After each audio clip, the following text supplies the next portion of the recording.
Panorama group, जो सोचता है वो करता है। उबलते वक्त पानी सोचता होगा जरूर। उबलते वक्त पानी सोचता होगा जरूर। अगर बर्तन न होता तो बताता आग को। नमस्कार, आप देख रहे हैं न्यूज हार्ट। मैं हूं चंदन झा। सिर्फ सियासत की बात, और सियासत की बात अगर करेंगे बिहार के संदर्भ में तो चुनाव है, और चुनाव है नज़दीक, तो यह सवाल भी लोगों के मन में है कि आखिर किसको जीत मिलेगी, महागठबंधन को या फिर एनडीए को जीत मिलेगी। कौन मुख्यमंत्री बनेंगे बिहार के, नीतीश कुमार फिर से, या तेजस्वी यादव, या फिर कोई तीसरा चेहरा, कोई नया चेहरा। तो ये सब सवाल है, और इस सवाल का जवाब जो है मिला है। कैसे मिला है? तो एक सर्वे के जरिए इंक इनसाइट ने सर्वे किया है, और आप सभी जानते ही हैं कि बिहार में 243 विधानसभा की सीटें हैं। इसमें से इंक इनसाइट का दावा है कि सर्वे की बड़ी व्यापकता है, और एजेंसी यह भी दावा कर रही है कि 194 विधानसभा जो सीट है, विधानसभा क्षेत्र हैं, वहां से सैंपल इकट्ठे किए गए हैं। और एजेंसी का यह भी दावा है कि 5145 लोगों से हमने सैंपल को इकट्ठा किया है। मतलब इंक इनसाइट का यह दावा है कि बिहार के लोगों के मन में क्या चल रहा है वह उसके पास सारी बातें आ गई हैं, और दावा यही है कि हो सकता है कि विधानसभा चुनाव के जो नतीजे हों वह इसी के अनुरूप हों। हालांकि इस खबर को आगे बढ़ने से पहले हम एक बात आपको ध्यान दिलाना चाहते हैं। ध्यान इस बात की कि कई बार इस तरह के सर्वे गच्चे खा चुके हैं, परिणाम इसके उलट आ चुका है, फिर भी इसकी चर्चा है, चुनाव है, तो जरा समझ ही लीजिए। देखिए, जो सर्वे हुआ है उसमें यह दावा किया जा रहा है कि बिहार की जो महिलाएं हैं वह सबसे ज्यादा अगर किसी को पसंद कर रही हैं मुख्यमंत्री के तौर पर तो वह है नीतीश कुमार, और गठबंधन के तौर पर तो एनडीए। लेकिन ठीक इसके उलट इस सर्वे का दावा है, और दावा यह है कि जो बिहार के युवा हैं वह तेजस्वी यादव को मुख्यमंत्री के रूप में इस बार देखना चाहते हैं। और इंटरेस्टिंग बात, मतलब दिलचस्प तथ्य आपको बताते हैं इसी सर्वे का, और दिलचस्प तथ्य यह है कि जनसुराज नई पार्टी उभर रही है। बहुत सारे कार्यक्रम हो रहे हैं, अभी राष्ट्रीय अध्यक्ष बने हैं उदय सिंह, और जनसुराज के बारे में भी सर्वे में बड़ी बात सामने आई है। एक एक कर बताते हैं, और यह भी आपको बताएंगे आगे कि सम्राट चौधरी की क्या स्थिति है एक मुख्यमंत्री के चेहरा के तौर पर। अब विस्तार से इस खबर को समझ लीजिए, और खबर यह है, पहला तथ्य यह है, एजेंसी का दावा है कि उसने यह जो सैंपल इकट्ठा किया है सर्वे के लिए वह 1 अप्रैल से लेकर 30 अप्रैल के बीच में इन सैंपलों को 194 विधानसभा क्षेत्रों से इकट्ठा किया गया है। सर्वे के अनुसार जो युवाओं के मन की बात टटोलने की कोशिश हुई है उसमें खास यह है कि तेजस्वी यादव को मुख्यमंत्री के रूप में युवा हैं वह देखना चाहते हैं। 18 से लेकर 29 वर्ष जिनकी उम्र है, ऐसे युवाओं में 44.6% ने कहा है कि वे एनडीए को वोट देना पसंद करते हैं। वहीं 39.5% ने कहा है कि वह महागठबंधन को वोट देना पसंद करेंगे। दूसरी तरफ 0.7% ने कहा है कि वे जनसुराज पार्टी को इस बार जो विधानसभा का चुनाव आ रहा है उसमें वोट करेंगे। तो मतलब आप समझ रहे होंगे कि जनसुराज का क्या हाल हो सकता है इस चुनावी समर में। अब मुख्यमंत्री के चेहरे के तौर पर तेजस्वी यादव अपने विरोधियों से बहुत आगे हैं। अब आंकड़े से बताते हैं जो सर्वे कह रहा है, और यह है कि 18 से 29 साल के लोगों में से करीब 42% ने तेजस्वी यादव को बिहार का अगला मुख्यमंत्री बनाने की बात कही है इस सर्वे में। वहीं 27.7% लोगों ने नीतीश कुमार को पसंद किया है। मतलब 27.7% लोग जो हैं फिर से चाहते हैं कि बिहार के मुख्यमंत्री जो हैं वह नीतीश कुमार बने।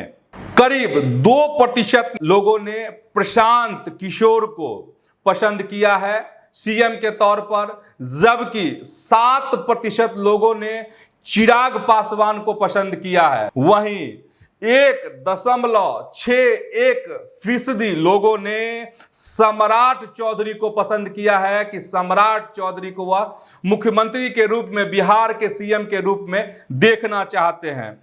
जबकि 13.9% ने बीजेपी से एक नया चेहरा हो इस तरह की उनकी ख्वाहिश है कि भाजपा का सीएम हो, भाजपा का कोई चेहरा हो, लेकिन सम्राट नहीं, कोई नया चेहरा हो बीजेपी से। इस तरह के लोगों की भी अच्छी खासी संख्या है। 1.61% लोगों ने सम्राट चौधरी को सीएम के रूप में पसंद किया है। वहीं 13.39% लोगों ने बीजेपी से एक नया चेहरा हो ऐसी उनकी ख्वाहिश है। वहीं यह सर्वे यह भी बताता है कि 30 साल से लेकर 39 साल तक के जो लोग हैं वह तेजस्वी यादव को पसंद कर रहे हैं, जबकि 40 से 49 साल के लोगों ने नीतीश कुमार को ज्यादा पसंद किया है। 50 से लेकर 59 वर्ष के जो लोग हैं बिहार के वह नीतीश कुमार को, और 60 साल से ज्यादा ऊपर के लोगों ने फिर तेजस्वी यादव को मुख्यमंत्री के रूप में पसंद किया है इस सर्वे के अनुसार। अब शुरुआत में जो हमने बात कही थी आखिर महिलाओं की पसंद क्या है, क्योंकि आप सभी जानते ही हैं कि महिला वोटर्स पर कहा जाता है कि नीतीश कुमार का एकाधिकार है। वहां नीतीश जहां रहेंगे, जैसे भी रहेंगे, महिलाएं उन्हें वोट करेंगी। तो आखिर यह सर्वे क्या कह रहा है, जरा आंकड़े को समझिए। देखिए, सर्वे में बताया गया है कि 60.4% महिलाएं एनडीए को वोट दे सकती हैं इस चुनाव में।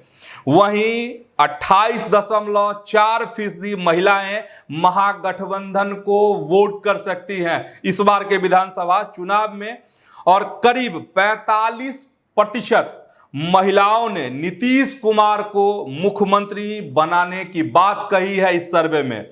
वहीं 31% महिलाओं ने तेजस्वी यादव को मुख्यमंत्री बनाने की बात कही है। और सबसे मजेदार बात आपको बताते हैं कि ज्यादातर जो पुरुष हैं इस सर्वे के अनुसार उसमें 45.8% ने तेजस्वी यादव को मुख्यमंत्री के रूप में पसंद किया है। देखिए, इस सर्वे की तो बात हमने कर ली। पहले भी एक सर्वे आया था सी वोटर का, उसमें भी तेजस्वी यादव को आगे कर दिखाया गया था। और हमने शुरुआत में भी यह बात कही है कि सर्वे जो है कई बार गच्चा दे देता है और कई बार जो है सही भी साबित होता है। तो इसको यह मान लेना कि यही नतीजा होगा, इसी तरीके से वोट पैटर्न होंगे, इसी तरीके से लोग वोट करेंगे, यह कहना अभी मुश्किल है, या फिर कह सकते हैं कि जल्दीबाजी होगी, क्योंकि अभी 4-5 महीने का वक्त है। मुद्दे बदल सकते हैं और हालात बदल सकते हैं। मुद्दे और जब हालात बदलेंगे तो परिणाम भी बदल सकते हैं। पनोरमा ग्रुप, जो सोचता है वो करता है। सियासत कार्यक्रम में आखिरी खबर आपको बताते हैं, और आखिरी खबर जो है वह यशवंत सिन्हा से जुड़ी हुई खबर है। और यशवंत सिन्हा, आपको याद ही होगा कि यशवंत सिन्हा कौन है। देखिए, यशवंत सिन्हा जब वाजपेयी जी प्रधानमंत्री हुआ करते थे तो उस मंत्रिमंडल में यशवंत सिन्हा कद्दावर मंत्री हुआ करते थे। कुछ महीनों कहिए पहले की बात कि जब राष्ट्रपति का चुनाव हो रहा था तो क्या हुआ था, याद है ना? यशवंत सिन्हा भी चुनाव लड़े थे राष्ट्रपति का। एक बड़ा बयान आया है। और चूंकि हम बिहार की सियासत पर बात कर रहे हैं, बिहार के चुनाव पर हम बात कर रहे हैं, तो यशवंत सिन्हा का बयान जो है यहाँ जरूरी है जानना। उन्होंने एक बड़ी बात कही है, लेकिन लांछन लगाया है, आरोप लगाया है केंद्र की सरकार पर, मोदी पर, पीएम मोदी पर। लांछन क्या है, आरोप क्या है, अब यह समझिए। देखिए, यशवंत सिन्हा कह रहे हैं कि पहलगाम में जो आतंकी हमला हुआ और उसके बाद जो स्थिति और परिस्थिति बदली, उसका लाभ जो है मोदी, पीएम मोदी, बीजेपी जो है एनडीए उठाना चाहती है, और सीधा सीधा लाभ जो है इसका बिहार के चुनाव में लेना चाहती है। और उनका यह भी है, उन्होंने उदाहरण भी दिया है कि देखिए, जब उड़ी में हुआ था, उसके बाद जब जवाब दिया गया उसके खिलाफ, जब पाकिस्तान के खिलाफ जो कार्रवाई हुई थी, उसके बाद क्या हुआ था, जो पुलवामा में हुआ था, तो उसका भाजपा ने कैसे लाभ उठाया था, कैसे चुनाव में उस मुद्दे को उठाया गया था और वोट में बदलने की कोशिश हुई थी। मतलब यशवंत सिन्हा का यही कहना है कि ये जो हमले हुए पहलगाम में, उसका लाभ लेना चाहती है भाजपा, लाभ लेना चाहते हैं मोदी। तो आज के सियासत के कार्यक्रम में इतना ही। ऐसे ही आप न्यूज हाट के साथ जुड़े रहिए, खबरों से अपडेट रहिए। प्रणाम।